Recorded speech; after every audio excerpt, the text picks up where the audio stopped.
আসসালামু আলাইকুম, সবাই কেমন আছেন?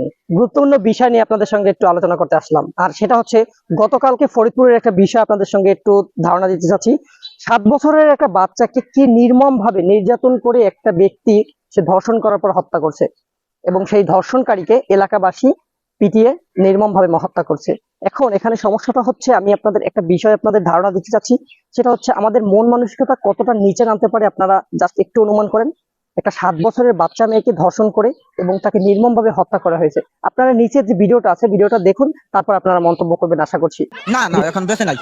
না না একবার এই তো মনে করছেন ও খুব জঘন্য একটা অন্যায় করছে। সে মনে করে একটা বাচ্চা শিশু, তার হাতে কোনো হিংসা নীতি থাকতে পারে না। এই জানোয়ারটা সেই শিশুটারে এমন ভাবে হত্যা করছে তা পাবলিকে সহ্য করতে পারে নাই। এই কারণে তারে একবারে বিদায় করে দেওয়া হলো। ভিডিওটি ভালো লাগলে অবশ্যই শেয়ার করে দেবেন এবং এই ধরনের নরপিশাচের কাজ থেকে বাংলাদেশ জাতিকে মুক্ত রাখতে হবে। নতুন বাংলাদেশ হিসেবে আমাদের সবারই প্রত্যাশা এই ধরনের জঘন্য কাজ থেকে মানুষ যেন বিরত থাকে।